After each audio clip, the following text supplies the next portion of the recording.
Bienvenidos a un nuevo episodio de El Faro de Alejandría. Yo soy Missy Alejandrina, en esta ocasión presentando En los márgenes de lo material, arte en Puebla y su relación con el medio ambiente y la naturaleza, parte 2. Comenzamos. Ahí donde no puede haber verdad, todo se vuelve paradoja. Decir una cosa y después hacer otra se ha convertido en un gesto característico del ánimo contemporáneo. Y en pocos lugares es esto más visible que en el mundo del arte. Quizás estemos en uno de los momentos más esquizofrénicos de la historia del arte. A partir de la difusión del deconstruccionismo a final del siglo pasado, el arte hubo de convertirse también de facto en uno de los mayores estandartes contra algunos de los binomios fundamentales para el discurso occidental. Así tenemos, por ejemplo, la caída del binomio original-copia, el de la cultura pop contra la alta cultura o la muerte del autor, la caída del autor frente al espectador. Sin embargo, también hay paradigmas que no solo no se han subvertido, sino que de hecho han encontrado disfraces y estrategias de supervivencia cada vez más sofisticadas. Y en la relación de arte con naturaleza, de hecho se erigen algunas de estas paradojas binomiales más arraigadas, aquellas que quizás sean las últimas en caer, si es que llegan a caer algún día. En este podcast me dedicaré a analizar 3 casos de esta situación: la contraposición artista-artesano, la desconexión entre código informático y huella orgánica y, por último, el devenir de la sentencia en el eslogan. Estos casos me han parecido relevantes por su presencia en la obra de 3 artistas poblanos que participaron en el catálogo Arte Actual en Puebla 2017-2020, que son Naxieli R. Arjona, Emanuel Anguiano Hernández y Armando Cuspinera. Comenzaré comentando la escultura de Barracuda de Naxieli R. Arjona. En esta escultura ella evoca la necesidad de hablar de aquellos vínculos con la materialidad de la obra que parecen haber caído en el olvido o cada vez caen más en el olvido ante la presencia de un arte conceptual que cada vez se siente más alienado de sus materiales, cada vez es más raro que los artistas emergentes realmente estén familiarizados con los materiales que ocupan o se dejen afectar profundamente por ellos. En esta escultura vemos el uso del scrap estético, la estética como de la basura, del desecho. Y este tipo de estética se comporta en la obra a modo de una terapéutica de los objetos, un acto que dentro de las sociedades de consumo y rendimiento termina siendo casi un acto ilícito. La basura en el consumismo siempre representa el radical de lo otro útil. La herramienta siempre se agota en su uso. Dar vida a lo no usable a través del arte siempre representa una resistencia ante la aniquilación. Aquí la importancia de su inclinación por haber usado el ensamblaje de diferentes piezas en vez de decantarse por refundir los materiales. Ambos en cierto modo son un modo de reciclaje, pero a pesar de ello, solo el ensamblaje, que deja ver pues, los elementos que se han unido para crear una nueva pieza, puede mantener los signos de vida del metal reciclado en la figura de una criatura viva. La elección de la barracuda como animal también está relacionada con la pertenencia a una zona existencial casi de exclusión.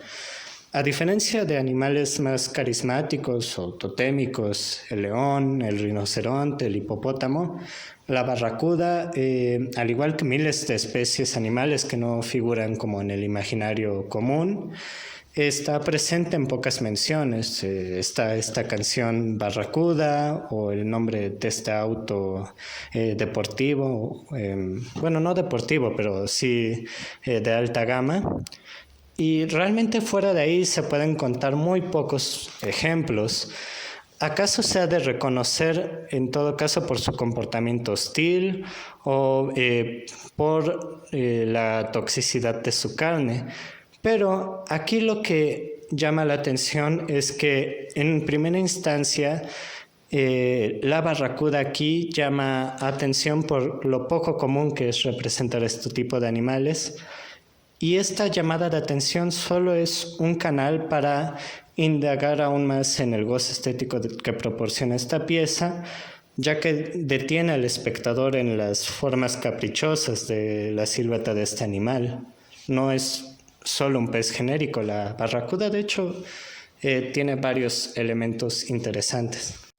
En la comunión de los distintos elementos que están en la obra, me refiero a la extrañeza iconográfica de la barracuda, el uso de ensamblaje para formar la pieza y también la elección propia del material como material, del metal como material, hay un resurgimiento del carácter demiurgo del oficio orfebre, a ser inscrito en la memoria más antigua, que no solo se caracteriza por hacerse con los secretos más profundos del material, también la característica fundamental de este conocimiento orfebre antiguo o de su tradición, por decirlo de una manera, tiene que ver más con la capacidad que el propio material tiene de descubrir aspectos de lo humano que necesitan precisamente de que haya una otredad radical para que nosotros podamos verlos. Y este es un fenómeno de sobra conocidos por los artesanos. Los artesanos siempre tienen esta relación con los materiales en los cuales ellos dan forma a aquello con lo que trabajan, pero ellos también en cierta forma son formados por esa relación con el material. Lo cual, como he dicho, tiene que ver también con una recuperación de una vocación que el artista conceptual contemporáneo a menudo incluso termina desdeñando con una arrogancia bastante ignorante. Y bueno, una vez que hemos expuesto, digamos, el riesgo que hay de esta disociación entre el arte contemporáneo con respecto a lo material y lo orgánico, y a la vez las posibilidades de recuperación que hay, también me parece importante ocuparnos del lado contrario de ese devenir. Quiero decir, no solo las oposiciones que se acentúan, sino en todo lado también las que se reconcilian. Por ejemplo, en Reacción Natural del artista multifacético Emanuel Anguiano Hernández, se desarrolla una convivencia en la cual se juntan lo natural y lo técnico sin tender a las dinámicas jerárquicas que suelen admitirse sin mucha reflexión. En Reacción Natural se suscita una serie de sinestesias entre el oído y la vista humanos con el tacto metabólico de la planta.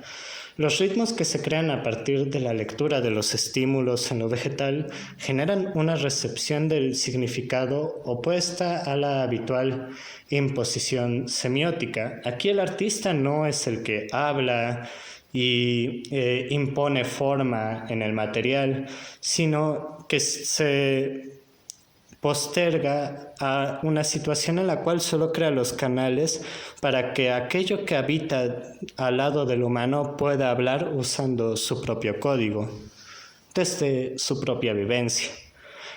La cuadrícula craquelada en la superficie de las hojas y los colores contrastantes, fluorescentes, la insistencia en la presencia de patrones son elementos en los que surge a la vista, que es el principal órgano perceptivo humano, los propios procesos autocartográficos a la base de toda sensibilidad. Básicamente, ese consistir de la sensibilidad en estar midiendo el entorno todo el tiempo y no solamente cuando enfocamos nuestra atención en algo en particular. Aquí se expone la poética de la espontaneidad, el inagotable discurso que los cuerpos orgánicos tienen en forma de una dialéctica entre el interior y el exterior en su habitual vivir. Y bueno, cuando se presta atención a la imaginación humana, Cuando hay voluntad para desafiar el espacio euclidiano, la vida exhibe la necesidad de una traducción continua en la que aferrarse al ostracismo resulta en condenarse a uno mismo a la soledad de la mudez monocromática, privación que siempre se ha atribuido a lo natural automático, a esta visión en la cual concebimos a las plantas, a los animales, a las rocas, como máquinas que siempre repiten una cosa una y otra vez.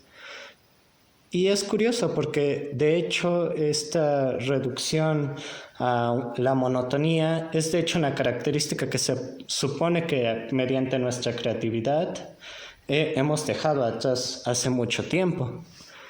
Y bueno, a modo de conclusión, cuando se presta atención a la imaginación no humana, cuando hay esta voluntad para desafiar el espacio euclidiano, la vida exhibe la necesidad de una traducción continua en la que aferrarse al ostracismo resulta en condenarse a uno mismo a una soledad muda, monocromática. Esta privación que siempre de hecho hemos atribuido precisamente a la naturaleza automática, a esta visión desde la cual pensamos que animales, plantas, rocas funcionan como autómatas que solo hacen una cosa sin sentir nada. Y de hecho esto es curioso porque nos reducimos a este tipo de experiencia monótona en la cual solo hay experiencia humana, y ese es un rasgo que se supone que hemos dejado atrás hace mucho tiempo.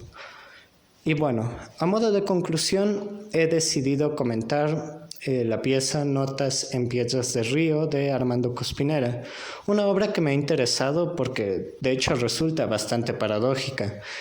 En esta obra se pueden constar tres aspectos cardinales: la vinculación a la tradición estética oriental del wabi-sabi, porque hay como una recuperación del ethos de prácticas como el suiseki, que consiste en recolectar piedras de forma bella. Otro elemento es la voluntad de abordar la relación entre la piedra y la escritura. Y finalmente, el incentivo hacia la sabiduría empática del detenimiento contemplativo presente en la forma de la sentencia. Las piedras que componen esta obra funcionan como objetos encontrados y encontrar. Esto debido a que su naturaleza tersa posee en sí misma un aspecto lúdico, su forma ovalada, incidental, imperfectamente deforme, pero al mismo tiempo no por eso feo, transporta de inmediato al entorno del cual han sido extraídas, los ríos, los lagos, este tipo de arcadias que en el ritmo frenético de nuestros tránsitos cotidianos apenas recordamos como simulacros. En el suiseki, como ya lo he mencionado, la práctica de contemplar piedras de forma hermosa y también de encontrarlas, se invita a la persona a prestar atención al ambiente que le rodea, a caminar sin prisa, mirar de cerca. ¿De qué otro modo se encontrarían piedras de forma preciosa? Este temple anímico lo ha sabido suscitar a través precisamente de la elección del material con el que ha trabajado, y en cierta medida al tratarlo no solo como un material objetual, sino de hecho como la esencia misma del momento contemplativo. Y eso lo expresan, como he dicho, las piedras por sí solas, ¿no? Por la armonía de su imperfección. Y además lo acentúa de una forma bastante correcta con la base de hierba o madera en las que suele depositarlas. Un elemento que si bien no se ve en el catálogo a simple vista, haciendo un poco de investigación, he podido encontrar que es como habitualmente se exponen. Incluso en la exposición en la que están ahorita en el Palacio Municipal, así es como están expuestas en estas camas pequeñas de hierba. En fin, este detalle me ha parecido cautivador, me ha parecido algo muy bien ejecutado. Mi problema principal con ello llega cuando se lee lo que está inscrito en las piedras, motivo por el cual quizás el Suiseki, en su modo más tradicional, prohíbe precisamente hacer cualquier tipo de modificación o inscripción sobre las mismas. Cada una de las piedras lleva una inscripción, en las cuales se pueden encontrar frases como las siguientes. Ideas spread like fungi. Nations are for the realms of men. What I miss the most is people and food. Throw me with anger, etc. Mi desacuerdo con la pieza no se encuentra en relación a la simplicidad del lenguaje que utiliza. A final de cuentas, las sentencias antiguamente escritas en piedra de una diversidad de civilizaciones realmente también usaban este recurso del lenguaje simple porque era la manera más efectiva de comunicar lo que querían decir. Lo angustiante es el mensaje mismo, la reducción de la sabiduría que pretendía transmitirse en las sentencias talladas en piedra a un simple eslogan publicitario. En este tipo de obras ingenuas y sin ambición, ocurre la fatal confrontación con la equivalencia entre contemporaneidad y temporalidad neoliberal. Estas piedras de río no son el recuerdo que se trae uno a casa después de un día de campo a las afueras de la ciudad. Se exponen en galerías. La cuestión por la cual pueden ser obra de arte es el extrañamiento que para nosotros, sus contemporáneos, representa su organicidad. Ya nadie puede irse el fin de semana, el día de campo, ahí a las praderas, a ponerse a recolectar piedras. Ya no hay tiempo para eso realmente. E incluso en esas situaciones donde hay tiempo para eso, el imperativo es que ese tipo de tiempo estaría mejor usado siendo productivo. Juntamos ese tipo de chácharas cuando vemos este tipo de cosas naturaloides. Ya no son recuerdos, son más bien souvenirs fetichizados. Un Happy Meal del adicto al Sahara. No hay nada que evite que esas rocas se pudieran vender bajo la etiqueta de Mindfulness Rock o pisapapeles meditativo. A estas rocas principalmente les hace falta la muerte. Y este gesto, intencional o no, está cargado de ignorancia maliciosa. Si la piedra ha sido tan próxima a la escritura es por su durabilidad. La piedra de escritura se daña por la violencia del damnatio memoriae, a manos del hombre o de la corrosión ambiental. Se inscribe en piedra porque nada se inscribe superficialmente, porque se teme la muerte y se busca vivir en la vida eterna del nombre. El que estas piedras estén hechas para desgastarse tiene que ver bastante, se haya querido esto o no, con lo que hubo de ser de hecho el consumo desde su aparición como concepto en la escolástica medieval. Bajo el dominio del consumo todo es aniquilado. No hay agonía, ni drama. Cuando no es posible el espectáculo, las cosas simplemente desaparecen sin poder diferenciar cuándo lo hicieron o no, sin tiempo para el duelo. Así como los mensajes de post-it de estas piedras seguro lo harán. Y miren, no soy un fanático de izquierdas para empezar a llamar a todo maldito consumismo o maldito capitalismo. Y tampoco dudo de la posibilidad de que realmente haya sido una buena intención de proporcionar alivio y serenidad con su obra.